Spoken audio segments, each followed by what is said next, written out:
Hello and welcome to episode 5 of The Bearded Opinion with myself, Callum Turner, and my colleague Anthony Robinson from Nightmare Gaming. Hello. So, well, we're in November now, nearly Christmas. For God's sake, I'm sick of Christmas already. I know. It's all over the place. I know. It's like, I seen a meme actually the other day, it was hilarious. It was like, fuck off St. Nick, it's my turn, and it was just a big turkey, because obviously it's Thanksgiving. Oh, in America, yeah. Right, okay, so, episode 5. Thank you for listening to the other 4 episodes, and if you're still with us, thank you very much. Just get sharing, get more of your friends listening to the video, really. That would be really helpful for us. Yeah, that'd be nice. A few more comments. What do you want us to do? Yeah, what do you want us to do? That's what we're interested in doing. We can pull out any game out of a hat and chat shit about it for an hour, but have you got any games you'd like us to chat shit about? That's what we'd like to see in the comments. Even if you want to call us a dickhead, call us a dickhead. We're not bothered. We just want comments and views, really. And we'll laugh at you. Yeah. Okay, so we're going to start off today with Fallout 4. We know the game's already out.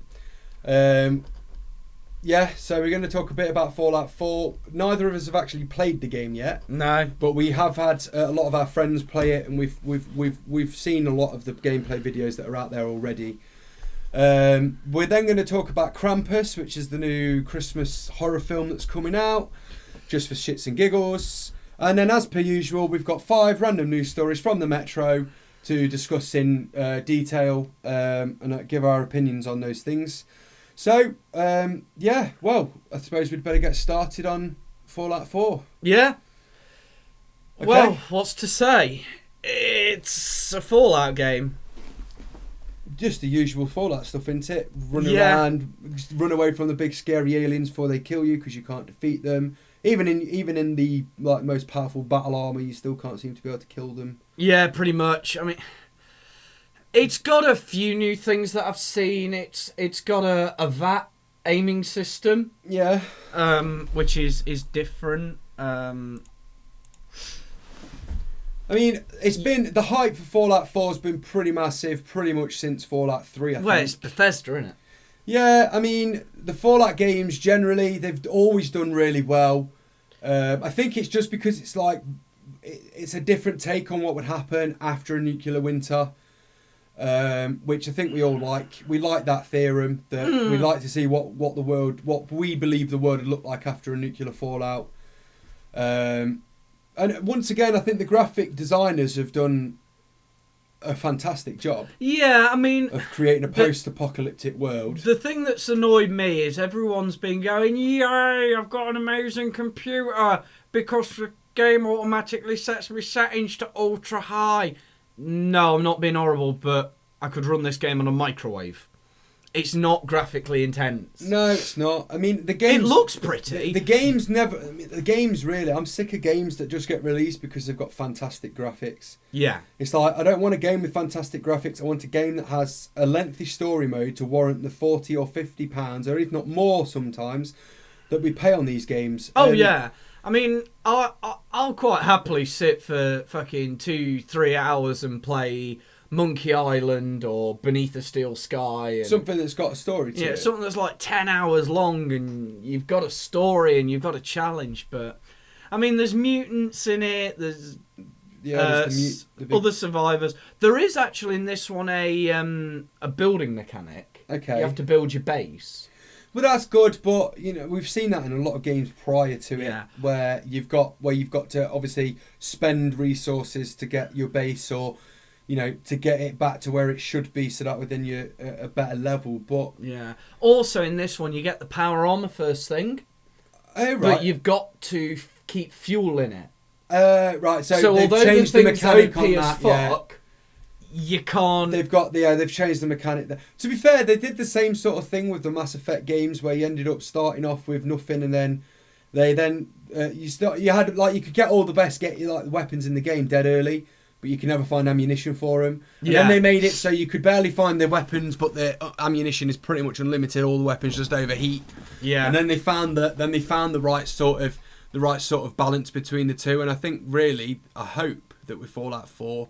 They've found that balance now, where instead of making you wait till halfway to the end of the game until you've find your power armor. You get it at the start. Yeah, you got to keep fueling it, but hopefully those fuel resources are, pretty good rather than few and far between. Because otherwise, what's the fucking point in having power armor? Oh yeah, completely. I mean, personally, I hope this will be the last official Fallout game. You think they'll? I would hope. It feels like a nice conclusion to the Fallout series. They'll obviously release a couple of DLCs for it. Like, there was New Vegas for 3. Yeah. But that's how they make extra cash in it, DLCs. But I would hope that... They could always take it into sort of, like, Telltale could take over and go with some sort of episodic version. Yeah, that'd be nice, That's if Bethesda want to hand the ropes over to Telltale. Yeah, I mean, they'd still make money off it. Well, yeah, you always do with Telltale games. They make the game and give you money. They sell it back to you, basically. Yeah.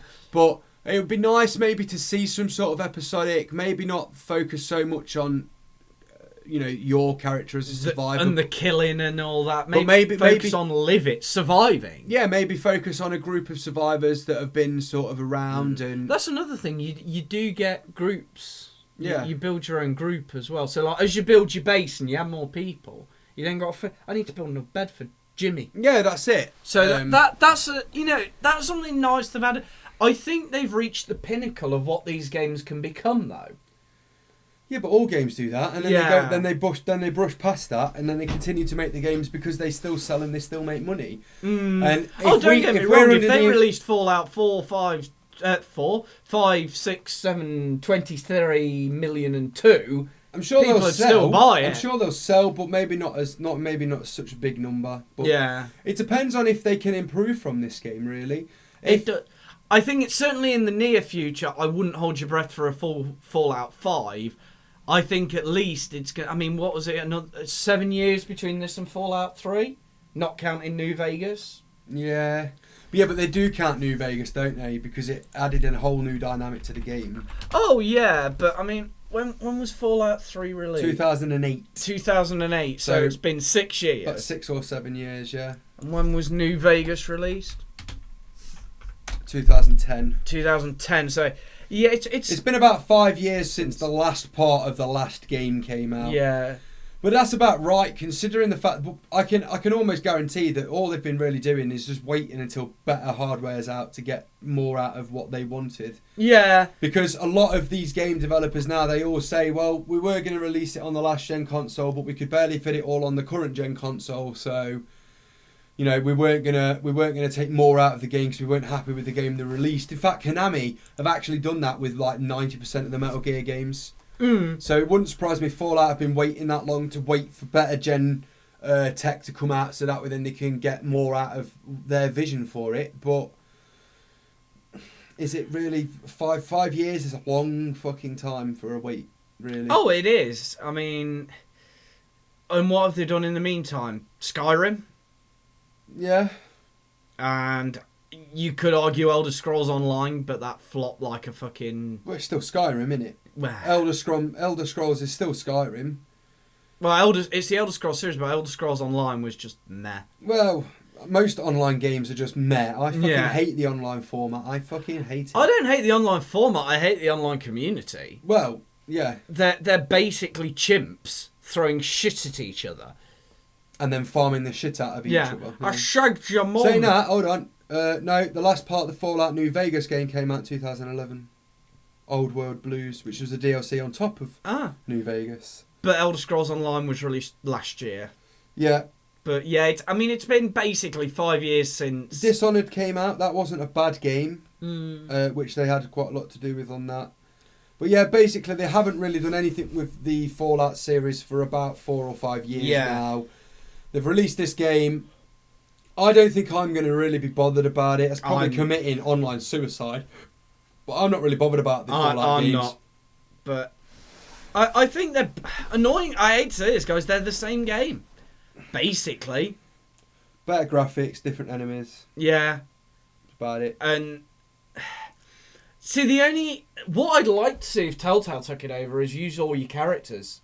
I mean, yes, I'm aware of the endings where basically you've got a choice to live or die. And spoiler for anyone who hasn't played Fallout 4 yet or doesn't want to know the ending, The ending is really predictable. It doesn't surprise me. Well, basically, at the start, you go in a nuclear bunker with your wife and your child. Yeah, as usual. And your... Or husband and child if you're playing with a female front. Yeah. And your significant other dies. Oh, yeah. And your child is taken. Okay. Basically, someone comes into the... So the ending is you're going to go and get your in kid back. cryostasis. Is that what you're going to tell me? Hold on. So you're in the cryostasis. Okay. You're woken up in time to see your significant other die and the child be taken away.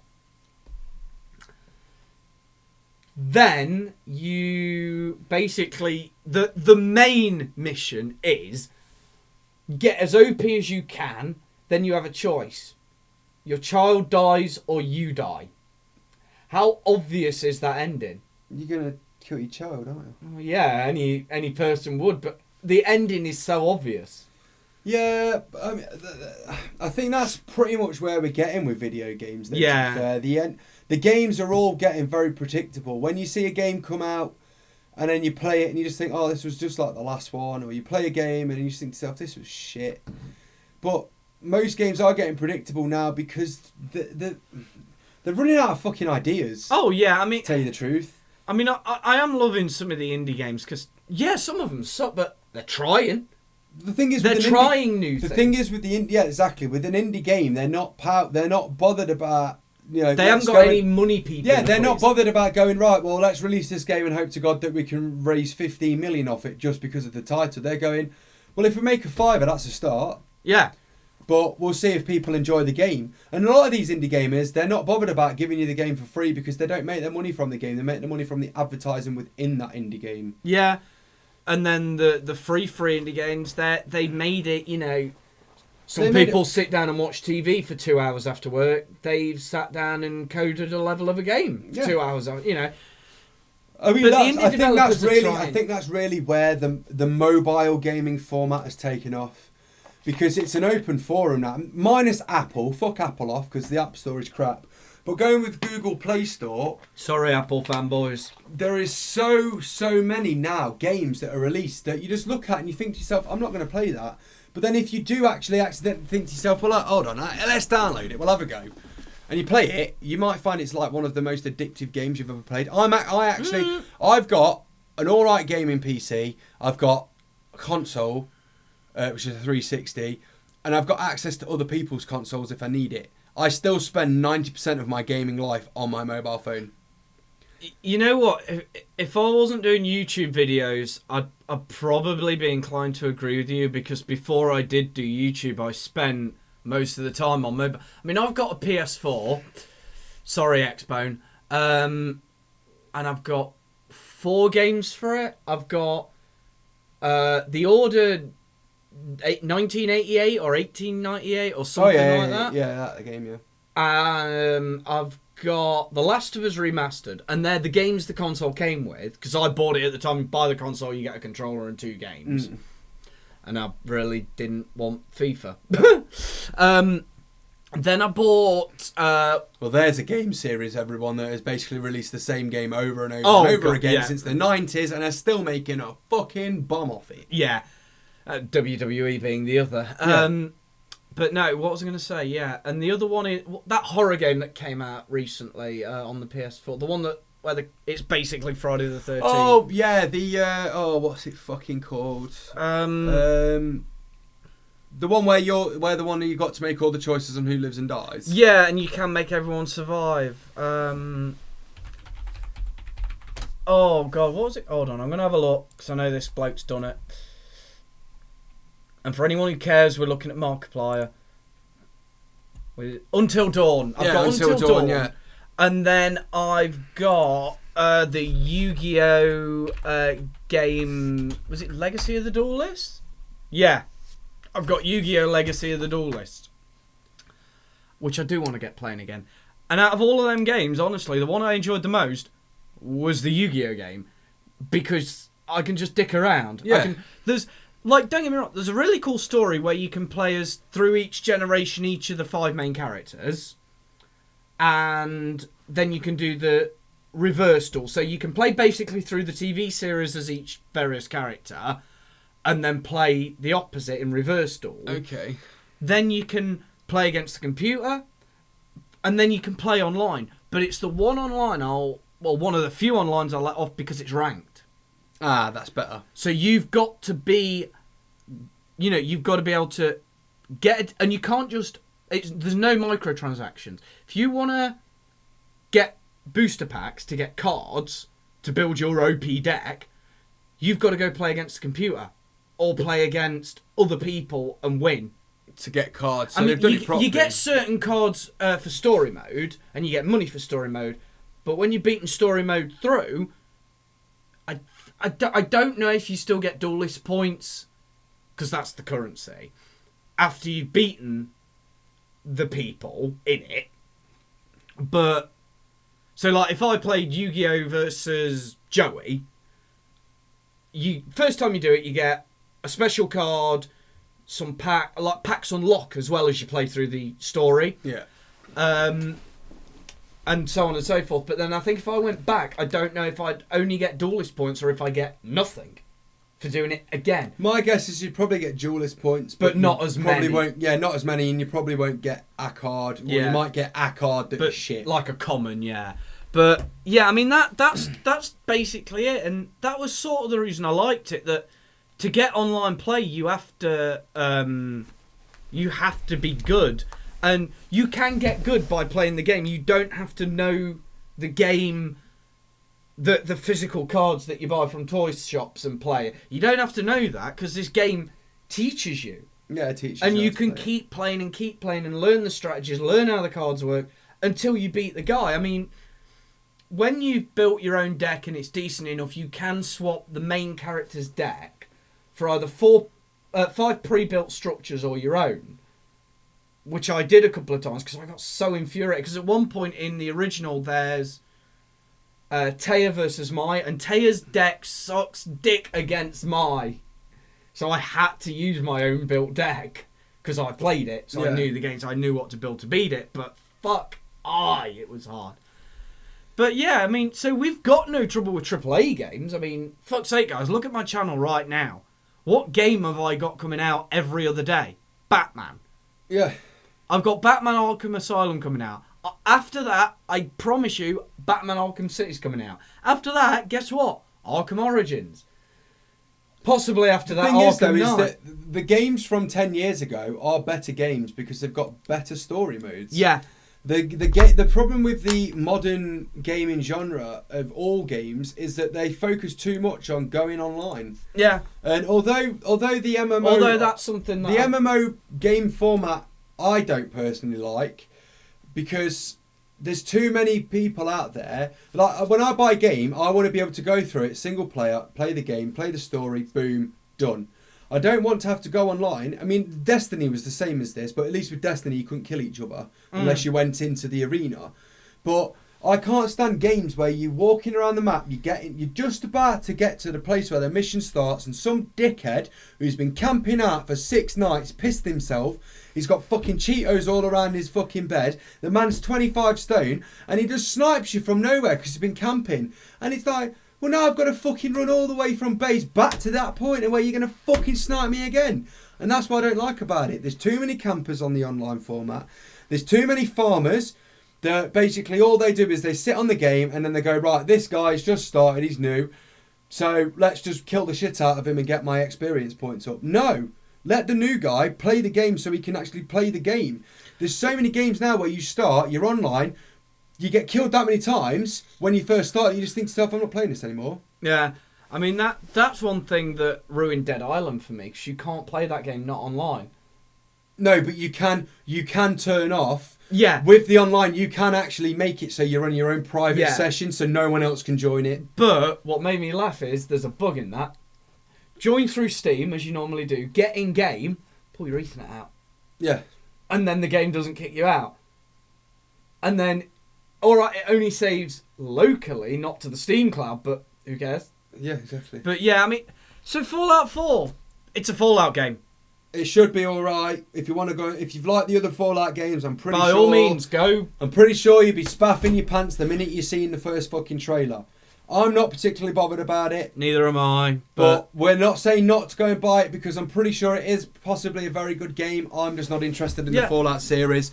Go and buy it if you want to buy it. Like we always say, if you want to buy it, buy it. We're not telling you not to buy it. Do what you want. Yeah, with games, everyone's got their own humble onions. You know, but as far as we're concerned, although there's been a lot of hype about the Fallout game, we're not bothered about it. I don't think it's going to meet. I mean, the hype never does. No. I mean, I'm not being funny. We've seen so many games where the hype is like somewhere up here, and the game is somewhere below the shit on the floor. Yeah, I mean, there was a good comment I saw on Steam actually about it, which did make me chuckle. 10 out of 10, positive review. 10 out of 10.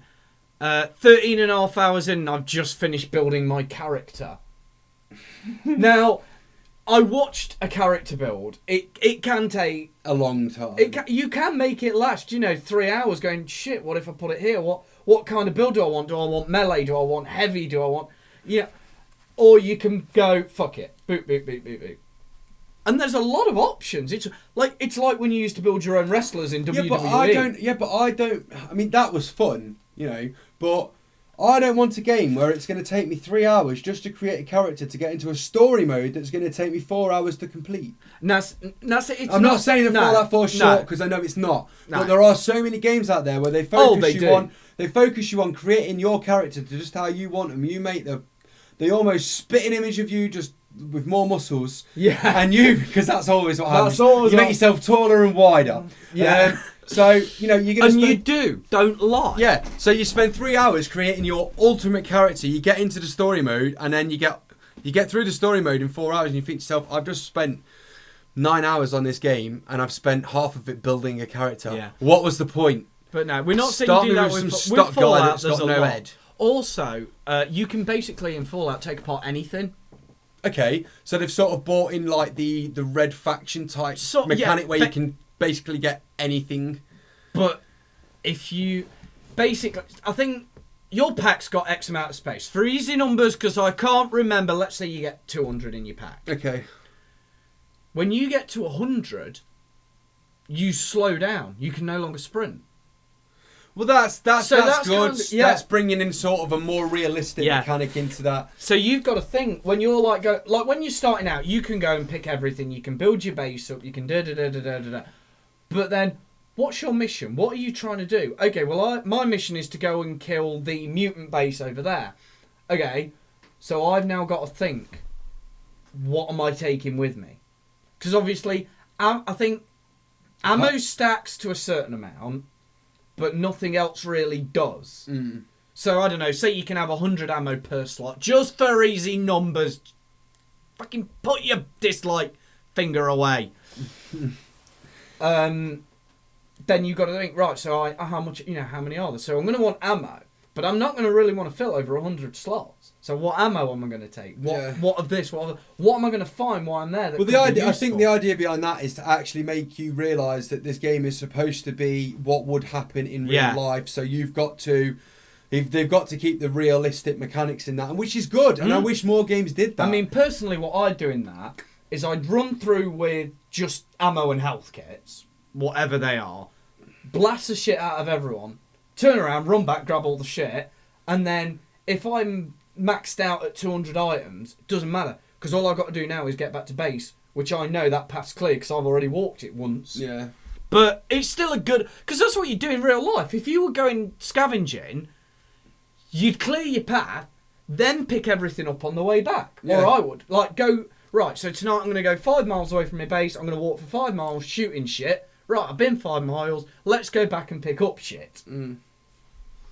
Okay, so Fallout 4, go and buy it if you want it. We're not. It seems... Don't get me wrong. It seems a decent game. It probably will be. But it's not something I'm interested in. So, yeah. I think, to be fair, let's get this straight.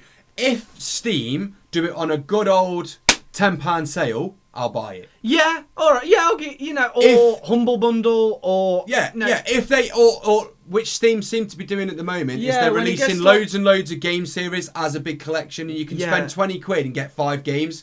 But then when you actually then go and look at how much the games cost, you've just saved yourself like £30. Yeah. So if Steam do that with the Fallout games, hands up, I will buy them. Yeah. If they don't, I probably won't. Yeah, they'll probably do a Fallout pack. Not probably this summer. It'll be next year. It'll be like, sometime it'll be sometime around Christmas. I guess. No, next year or the year after. I would argue summer sale 2017. I'm still going to say Christmas 2016, just because I think the game will have been out for a year. The DLCs will all be out by that point, and it makes sense for Steam to do it for Christmas to make a fortune. Well, we'll see what happens. Right, anyway. Okay, Fallout 4. Go and buy it if you want it. Don't go and buy it if you don't. We're not buying it. Thank you very much for listening to Fallout 4. Okay. Now on to the movie. To the film. Okay, so as I mentioned earlier, we're going to be talking about Krampus. It's coming out. We should have really got this information before we started talking. We really should. We're so professional. It comes out. It's sometime December, I think. Yeah. Yeah, Control V it. Release date. There you go. Down at the bottom. So it's coming out December 4th. That'll more than likely be the Americans' release date. I don't actually know. IMDb it. They'll tell us. Yeah. So it's 4th of December for the US. I'm guessing we'll come out around the same time. Yeah, we normally come out within the first week of each other anyway. There you go. Seymour and release Seymour dates. UK 4th of December. They're doing a mass rollout 4th of December for everywhere apart from random countries. Hold on, let's see. So if you are in Chile, Colombia, the Czech Republic, Cambodia, Mexico, Netherlands, you're on the 10th. If you're in Belgium, the 16th. And if you're in Estonia or Lithuania, you get an 18th. Azerbaijan, Belarus, Kazakhstan, Russia and Ukraine, you get it on the 1st of January, so well after Christmas. Sorry, guys. France, you're getting it soon. France are getting it next week. Malaysia are getting it the day after. Austria and Turkey a couple of days after that. Philippines are the 2nd. Argentina, Brazil, Germany, Denmark, Hungary, Italy, New Zealand, Portugal and Singapore all on the 3rd. So now you know. And then everyone else the 4th. Right, and okay. if you don't get it, tough shit. Yeah. Right, okay, so Krampus.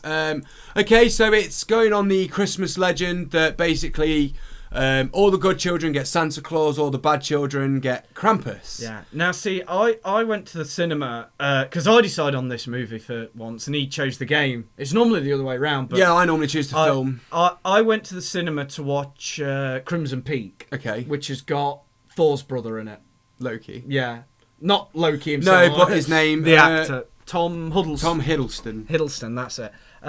Which is an alright film. I'm surprised it didn't do better because you get to see Tom's arse. Yeah, but that's just for teenage girls, isn't it? And she's probably your missus.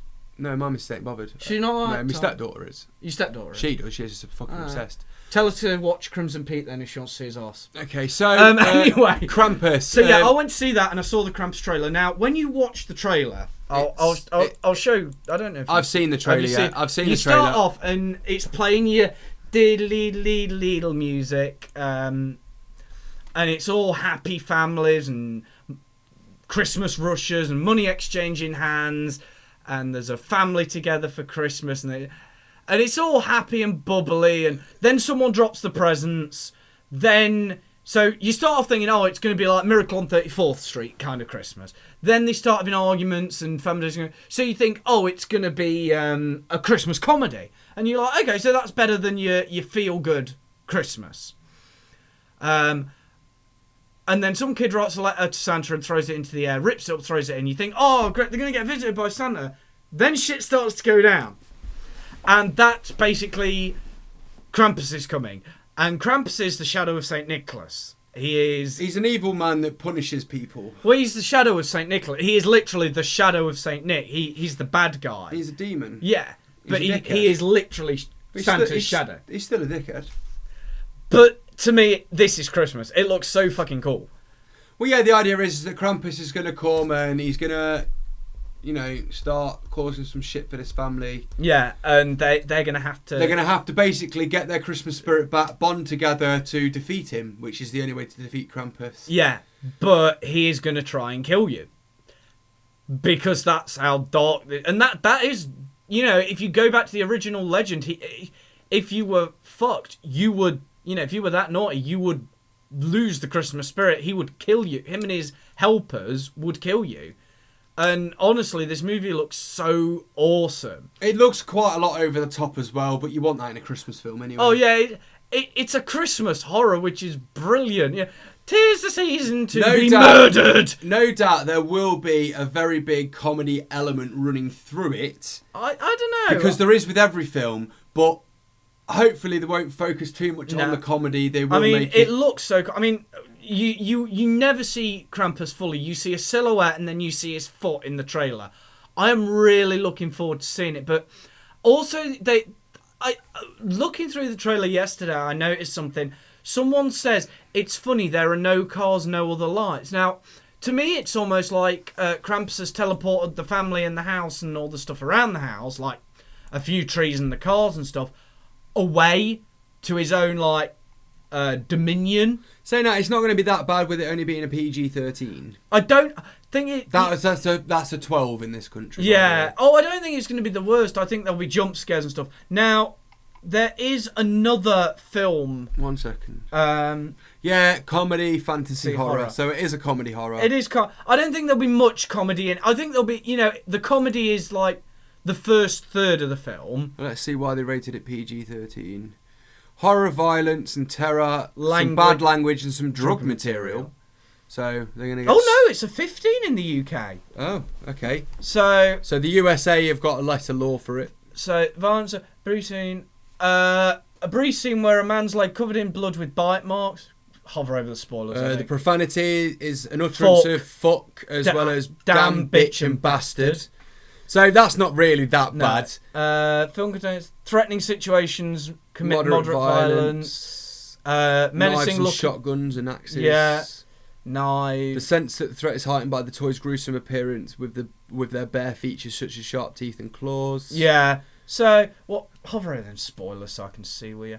the same character is later shot in his other leg by a nail gun. And so the violence and gore is bite marks in the calf and a nail gun shot. So, in other words, the film's a 15, really could have got away with it being a 12A. But I see why it's a 15. They're probably... I'm guessing it's that bit. Yeah, the violence and the gore. There's no sex or nudity in it, so it won't be a great film anyway. Hold on a minute, though. They was going on about drug reference, but in the alcohol and drug section, there's nothing there. Yeah. So how do you work that one out? There's probably someone having a fag. Yeah.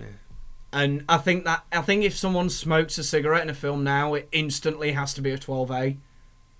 Stupid. Yeah. But okay, yeah. But I like the look of it. I mean, there was a reference in it that I can't remember what was the reference. Yeah, there was a reference that I think it's like Krampus has taken him to his own dominion, like a Silent Hill sort of style. So that'll be cool. I like the idea that the grandmother, who I assume is a grandmother, she Krampus. She sort of reveals what's them things you put on Christmas trees? Baubles. With like a wooden one with Krampus written on it. Like, to me, that says she's seen Krampus before. Like, maybe when she was... Well, it wouldn't surprise me. I mean, there's always that... IMBD's line about what the story's about at the top of the webpage, not the storyline, but it's too many spoilers in there. Yeah. Is a boy who has a bad Christmas accidentally summons Krampus, basically. Yeah. So, to me, it's not going to be like the 2013 Krampus film where it was a bit of a shit horror film. I think it's going to be an alright film. Dysfunctional family, little does he know, festive spirit unleashed wrath of Krampus, demonic force, ancient evil, intent on punishing non-believers. All hell breaks loose, monstrous life of their own, laying siege to the fractured fan, forcing them to fight each other if they... Oh, that sounds cool. I didn't know that bit. No, fight for each other. Oh, damn it. Forcing them to fight for each other. So basically, the family's lost all Christmas spirit, all hope of being an actual family. Krampus comes, and then all of a sudden, boom. Yeah. Now, there is another one, Santa Claus... B-movie version. Yeah, the B-movie version, which is... Generally, they're better films. Some are, some aren't. Some B-movies are better than the A-movies, isn't it? Yeah, so Santa vs. Krampus is coming out. It's an indie horror film. It includes an epic battle scene. Apparently. Yeah. It basically looks like the B-movie version as we're skimming through. family. So fucked for Christmas. another family. Krampus has come to kill them, and then Santa's going to save the day. Yeah, it's called A Christmas Horror Story is the official title.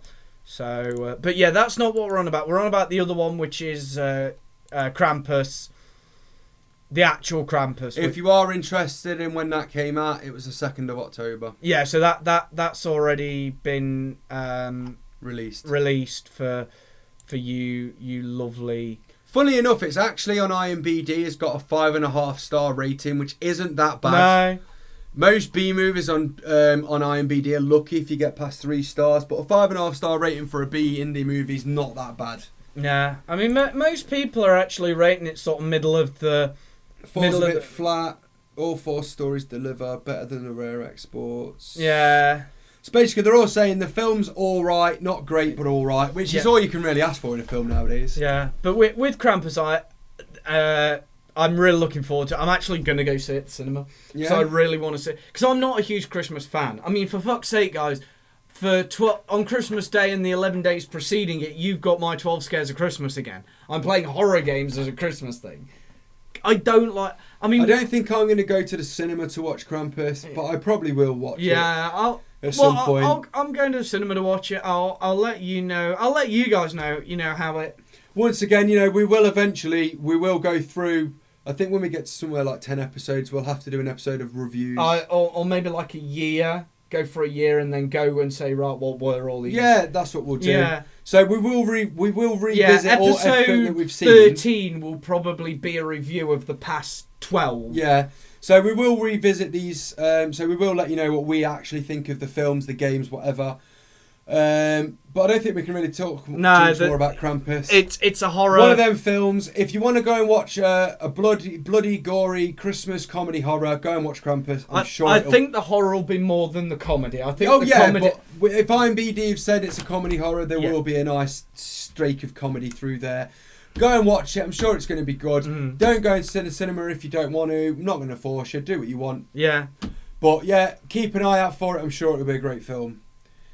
Okay. Yeah. Right, so that's the media of games and films. Let's go into the news now. Yeah.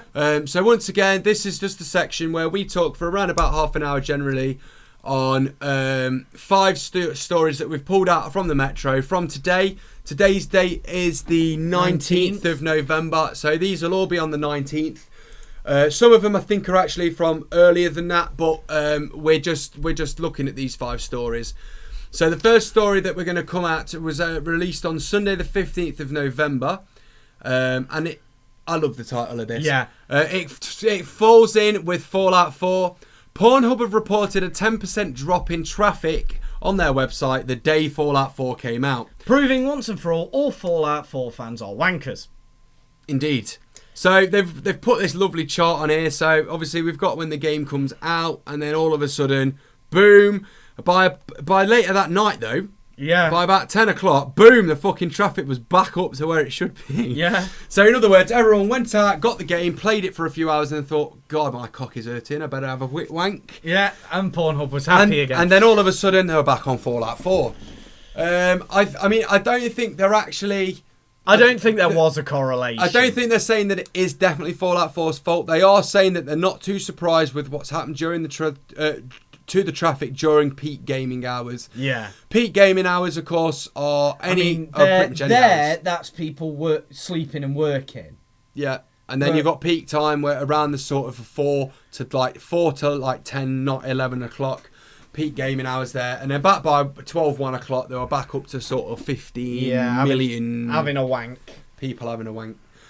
So yeah, I thought it was just hilarious. I did. It tied in with the first thing we reviewed today, so that's why I put it on there. Don't neglect the porn sites, because we all know that if you don't go to porn enough, they will shut them down, and then no one's going to be able to have a wank. Well, without. And then you'll be have to watch them PG-13. Yeah, Mary Kate and Ashley Olsen in the shower. Or scenes. watch those Chinese blurred out porn videos where you can't see anything, just a big blur. Having a sex with another big blur. Yeah. So yeah, please don't neglect the porn sites to play your games. Do both. Yeah. If you're at the same time. If you're ambidextrous enough. Yeah. One hand on the mouse, sort of with the keyboard, and then Yeah. Hey! Anyway, meanwhile, back on planet Earth. Yeah. So, yeah, that was Pornhub. Once again, very quick, short little news story. It was just literally to tell you that don't neglect Pornhub. Okay. Number two Playboy is model Liz Dixon wins £328,000 worth of damages for golf stunt gone wrong. This was a news story from Tuesday the 17th, which was yesterday to us. No, 2 days ago.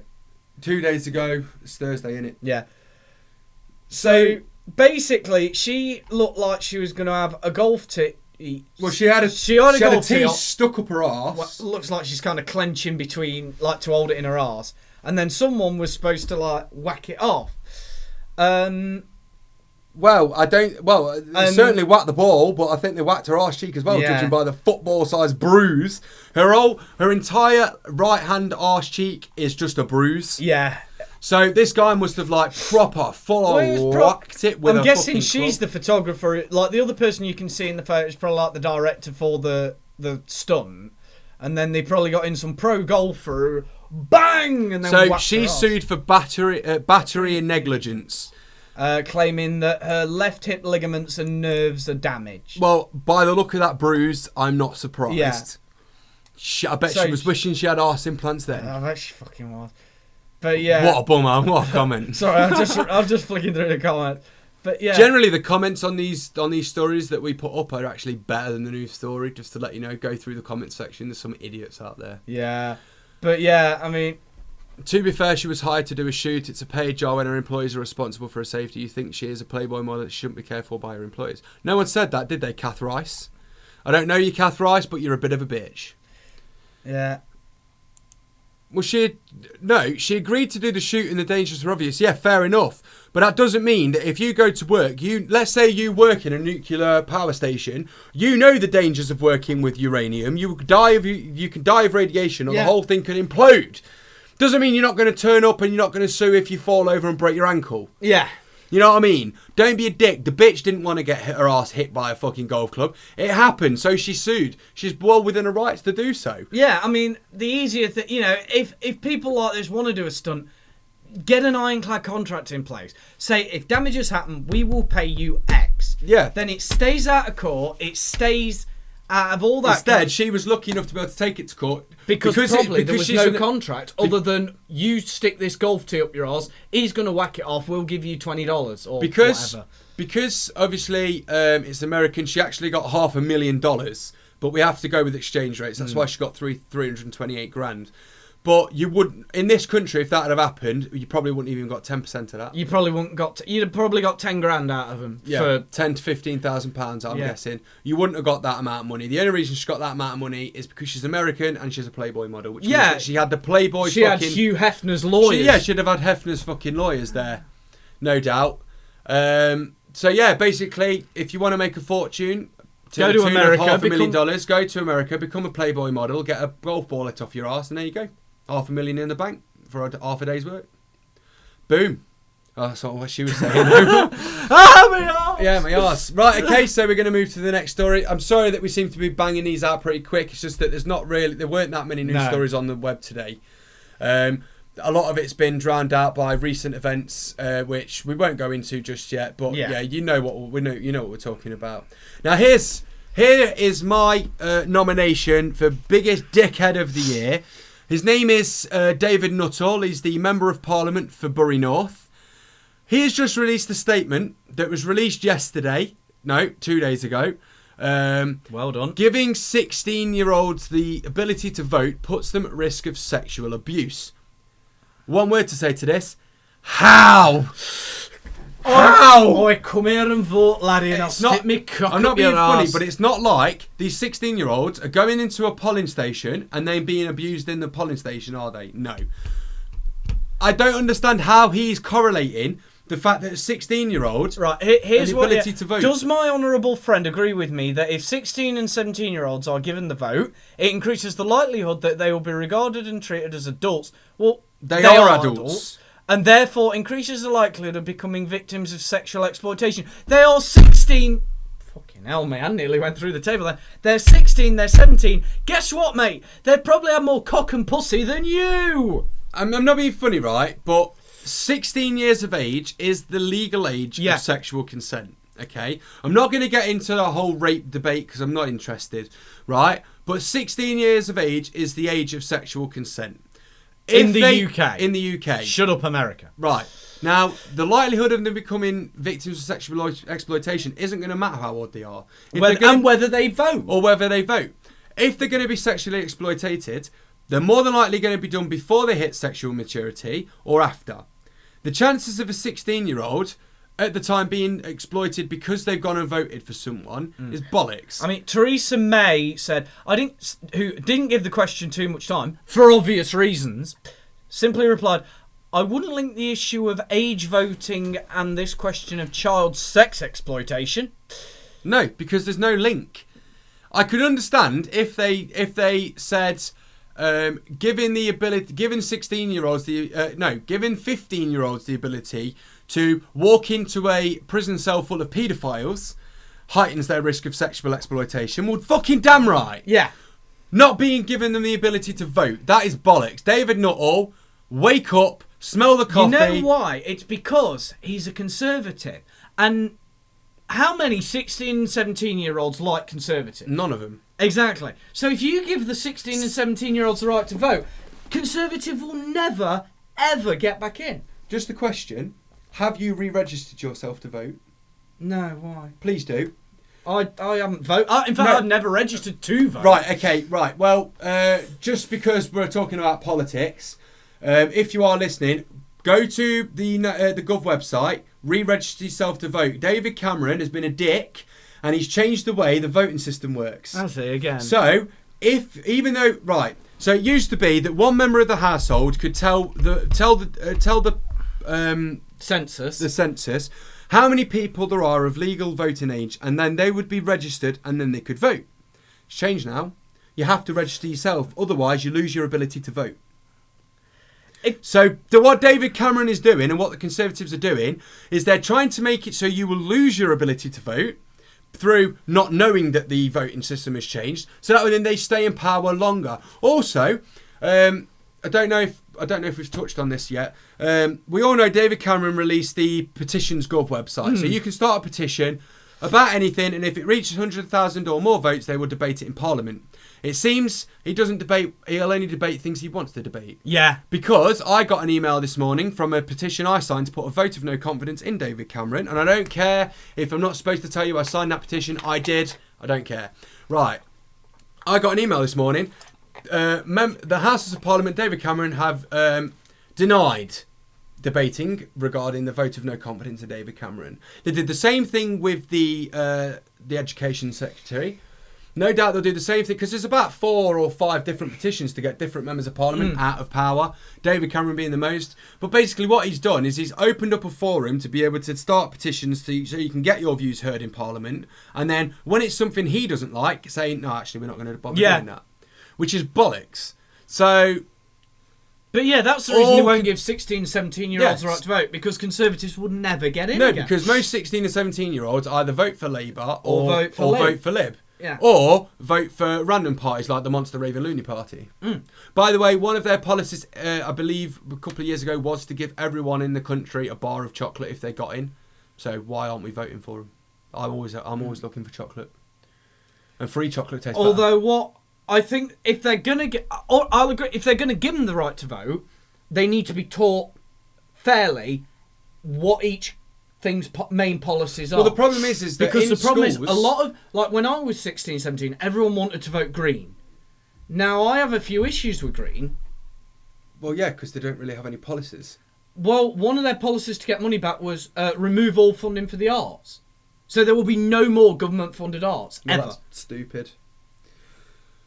Why I agree that maybe they should be vetted more, like what Jeremy Corbyn said. Why did we spend millions and millions on the poppy thing? Why did we spend £3.5 million on a load of poppy? On a load of fake poppies, when we could have spent £3.5 million on the education system, the health system, the housing system. Looking after soldiers we've got alive. He didn't, so yeah. He wasn't saying... I mean, I'm so sick. Every time I open my Facebook page, I get a newspaper. All it is journalists, conservative journalists, bad-mouthing Corbyn because they don't like him because he's Labour. Did you see one about a conservative journalist? He wrote, Corbyn didn't give as much of a bow as Cameron did, something to do with the Queen, I think it was. And then there was a conservative member doing whatever he does, went on a Nazi stag do, and he was misunderstood. Yeah, but then again, they tried to badmouth him in. I think it was the Mail, which obviously is the pinnacle of conservative. Well, no, papers. the Mail isn't a conservative paper. The Mail is a political paper because when Blair was in charge, who was Labour, they were singing Blair's praises. Oh yeah, I suppose. But either way, they were going on about Corbyn, how he ditched the VIP Remembrance Day party. Do you know why he ditched that party? To go and spend it with some real fucking veterans. Yeah. Because for some reason, these veterans should be the highest of VIPs because they saved our fucking country in the first place. They weren't invited to the VIP party, and Corbyn went, well, I'm not going to go and sit with fucking Jordan, Big Tits, and fucking David, I fuck Pig Cameron, when he could go and spend it with some people that actually warrant spending time with. Yeah. And that's why I like Corbyn. And do you know what? I hope Corbyn gets into power because I think it's about time we had a real working class Prime Minister. It's been a very long time since that happened. Because it has happened in the past. I'm sick of Labour candidates coming from an Oxbridge college, silver spoon up their arse. They've never worked a day in their fucking life. They don't know what it's like to get up at 6 o'clock in the morning, drag yourself down to a cold, dusty, dank warehouse and start fucking moving stock about all day. They don't know what that's like. They wouldn't even know what that's like. Their dads probably don't even know what that's like because their dads probably also went to a fucking Oxbridge college. Their granddads, on the other hand, give them thing is, with these families, the people who started that money, I give them more points than anyone else because they did start by getting up probably at 4 or 5 o'clock. 4 or 5 in the morning we're going back here, so that's a long time. Dragging a cart around, then got a promotion to, one place, then another, then another. They worked their arses off to be a manager of a company make it successful. The thing is, though, is that nowadays you get this. The whole class system is not the class system we're used to. There's no such thing as middle class. You've got working class and upper class, and unfortunately, the upper class are those silver spoon idiots that run the country. Everyone else is lower class. It doesn't matter if you've got if you think you're upper class because you've got 60,000 in the bank or you've got £6 in the bank. It doesn't matter. You're not upper class because you don't run the country, and they're the only people that you care about. So yeah. Okay, so once again, all politicians are dickheads, especially this David Nuttall. Yeah. Okay, so and his busy mate, pig fucker. Yeah, and pig fucker Cameron. Yeah. Right, we will now move. It's so good that it's not classed as treason, isn't it? To call shit. Because obviously, if we said that about the Queen, I'm expecting half of MI5 to come bursting through that window. But because it's David Cameron and because he's the Prime Minister, we can easily say he fucks pigs. And he's a dickhead. And he only cares about his own money. He only cares about people with money. Yeah. Anyway, we'll move on from politics, or we'll be here for another 3 hours.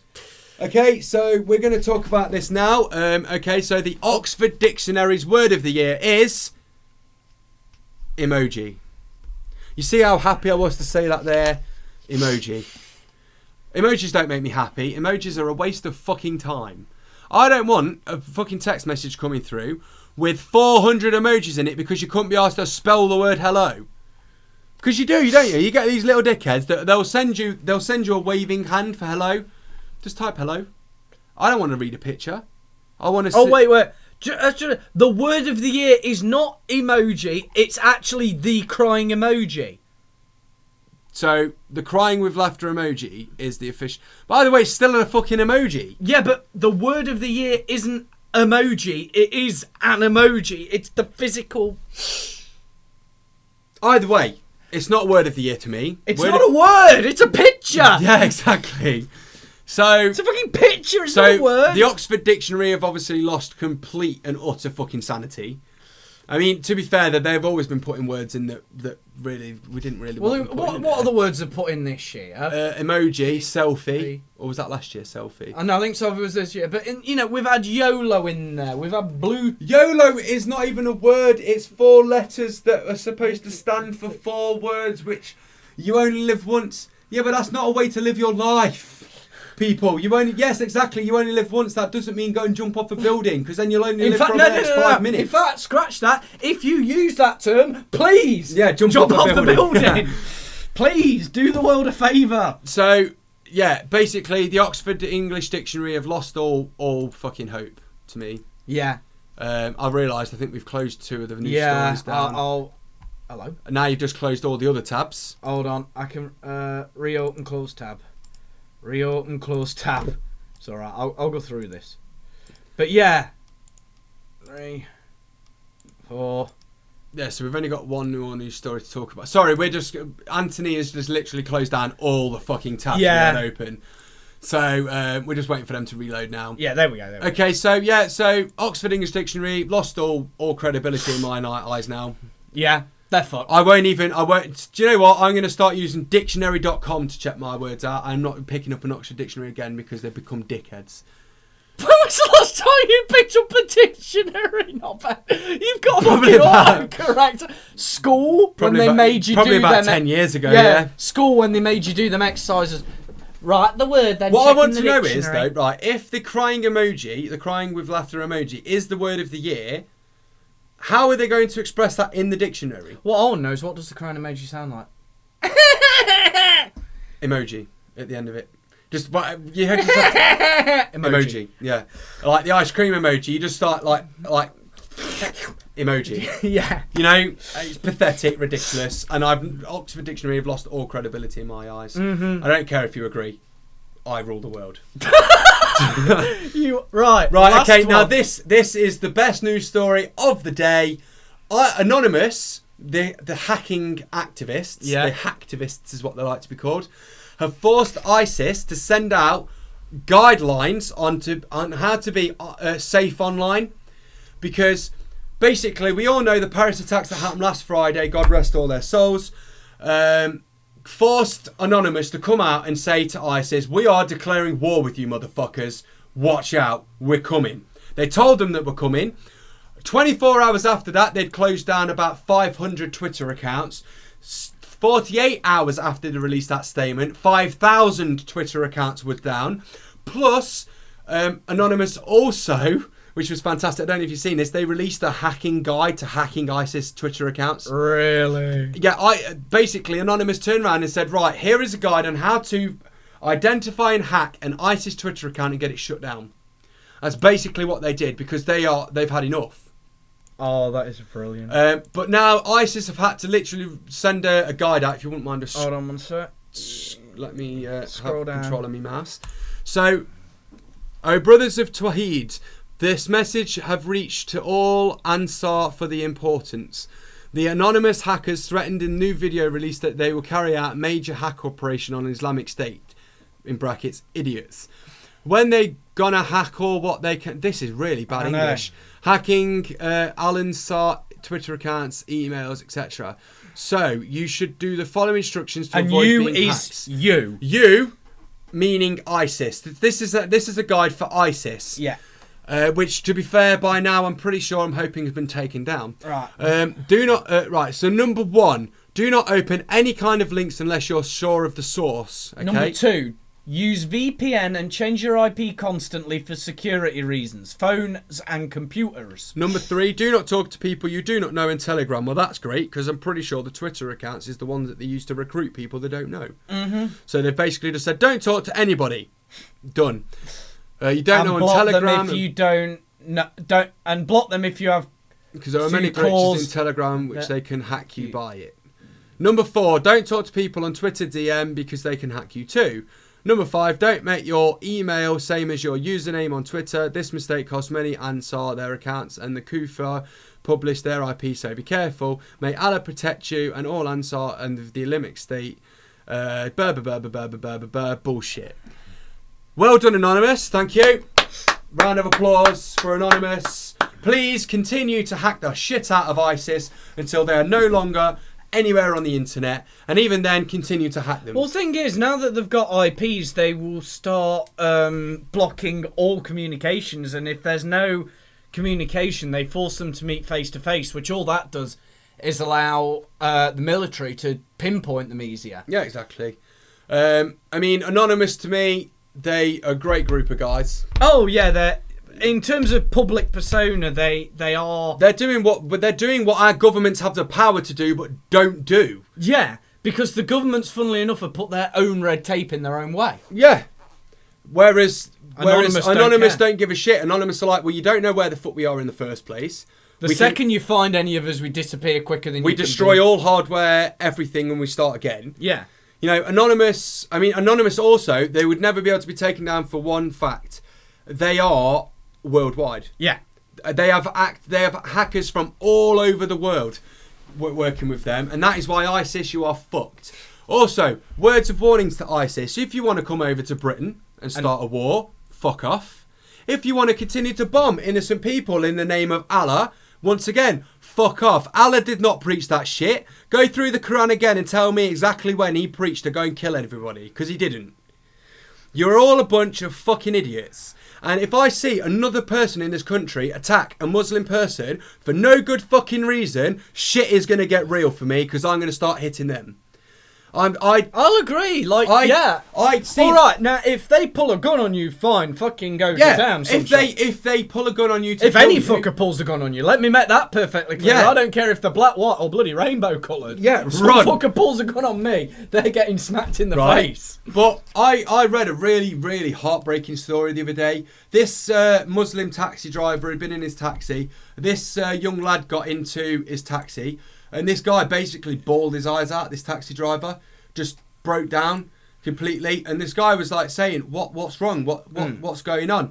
And he was like, you're the first fare I've had since Friday. This was on Monday, by the way, people. So the entire weekend, which is when taxi drivers make their money, no one got in his taxi. Not a one person. He said that he'd been verbally abused. He'd had people like, kicking his car and stuff. All because of what these ISIS attacks are doing. And that's not right. That man is a human being. That man's nothing to do with ISIS. He's got fuck all to do with what's going on over in Iraq and Syria.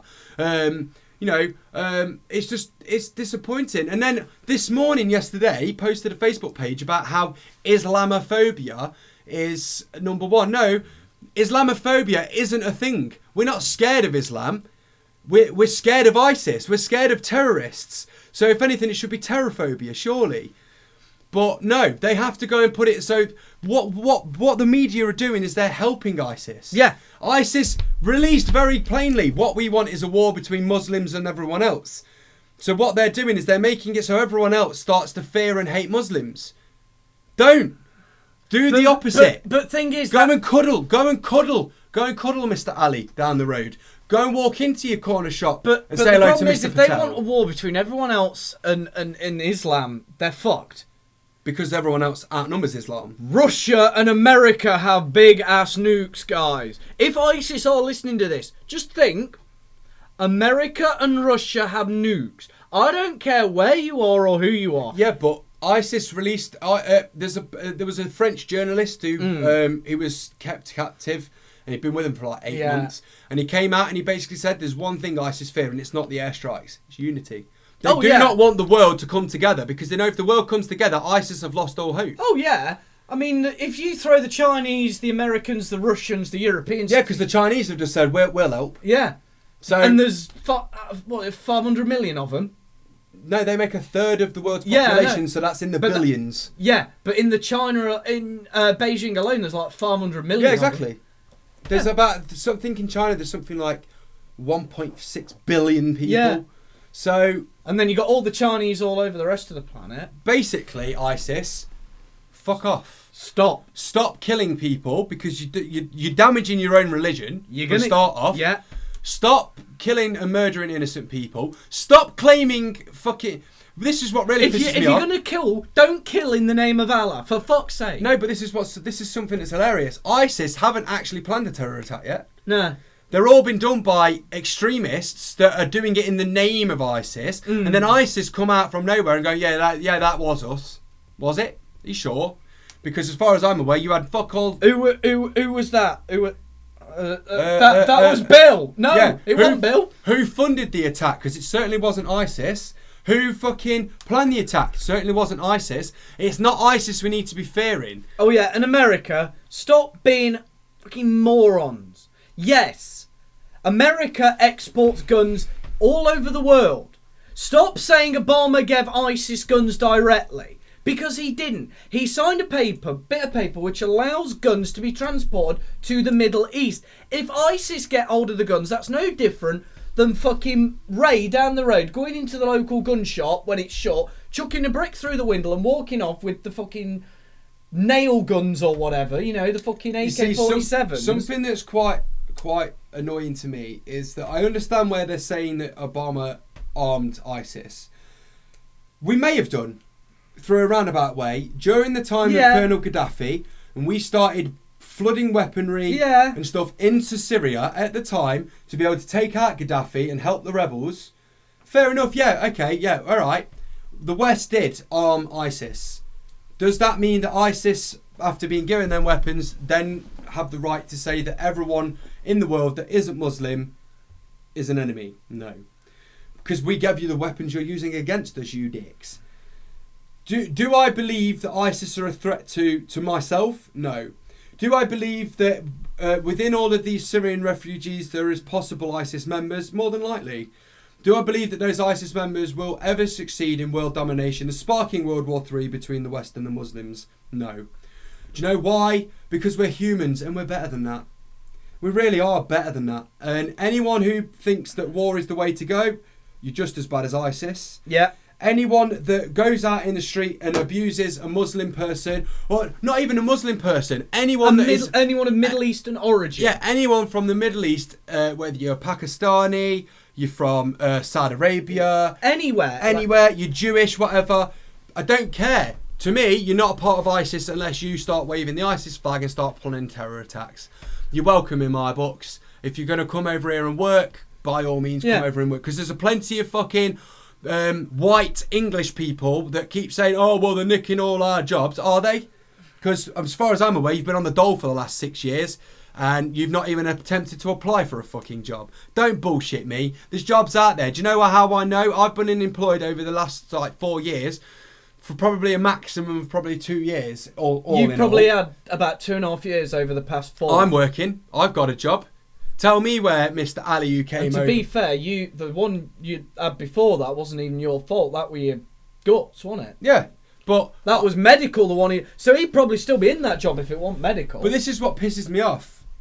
The state of. I can understand fear, right? I get fear. I get it all the time, right? Yeah. But what I don't understand is then going by the logic that we're applying to this. So we're saying that a lot of people out there now are saying if you're Muslim, you're from ISIS. So going by that logic, every man is a paedophile, every man is a rapist, every woman is a cleaner and a cook and a chef, and every child is thick. And everyone from America is Christian. Everyone from Ireland's Roman Catholic. And everyone from Ireland's a pisshead. Yeah. Everyone from Scotland can't stand the sun. Everyone from America is thick. And wears a kilt and no under crackers. Yeah. Going by that. Every Russian drinks vodka, even though that bit's true.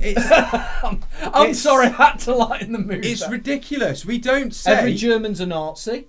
Exactly. If we can differentiate between the fact that not every man is a racist, a rapist, not every man is a paedophile, not every woman is a cook, then why isn't it possible for us to be able to differentiate between they're ISIS, they're Muslim? ISIS aren't Muslim anyway. They don't stand for Muslim beliefs. For a start off, right, there's quite a few different strains in the Muslim faith. Well, same with any religion. Just like there is in Buddhism, Christianity, whatever. ISIS have just said they will kill all Shiite Muslims. That is 500 million people. I mean, I read a good one actually the other day. No one says Westboro Baptist Church represent Christianity. Why do you say ISIS represents Islam? Yeah, exactly. Is every Catholic priest paedophile. Every Catholic priest. I can't think of the words out. Is Priest. every Catholic priest a paedophile? No. Why do we? Do we go into a Catholic church and then say, "Oh no, my kids aren't staying here because you're a paedophile," even though he isn't? No. Why? Because we're smarter than that. We've got to be smarter than ISIS. We've got to show unity, stand together, create a united front. Yeah. And ISIS will collapse. Also, ISIS aren't a terrorist group anyway. They're a caliphate. And a caliphate, there's a difference between a terror organisation such as Al-Qaeda and a caliphate. Okay, Al-Qaeda can exist anywhere. They don't have a permanent base of operations. You could stick them in the middle of America. That's why with Bin Laden's lot, it took so long to find them because they were always on the move. They can go anywhere. A caliphate cannot.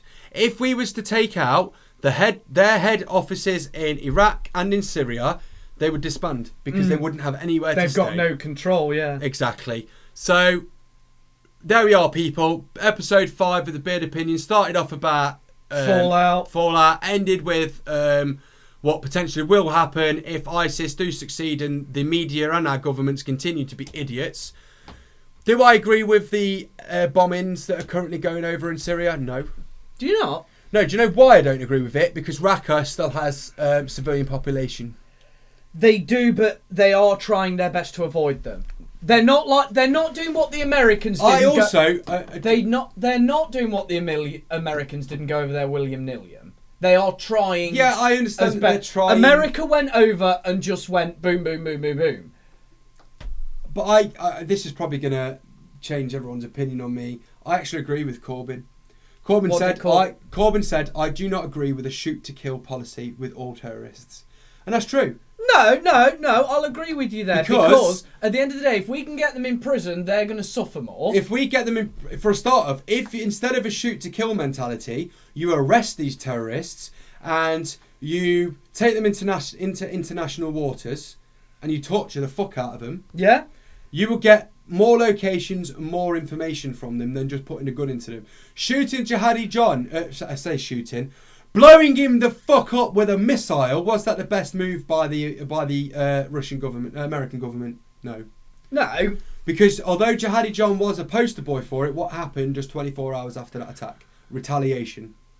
Oh, I'll agree with you, but no, I see where the Parisians are coming from. And for the love of God, the next fucking status I see that says Paris did this attack because they wanted to invade Syria, no. No, France wasn't actually going to get that involved, but after the attacks in France, Francois Hollande basically went, we're not doing this out of retaliation, because no point in going for revenge. And he said that. He said it's not a revenge mission. We're basically saying, we'll take over for a bit. Yeah. Well, we'll do our bit. With the American media, the French Prime Minister made a statement. Now, his actual statement said, we are going to go and attack, deal with them. But, yeah, sure. But, basically, they're not going to make a big war out of it. They're going to deal with the problem. Yeah, but Francois Hollande did say France is now at war with Syria. Yeah. Well, with ISIS. Yeah.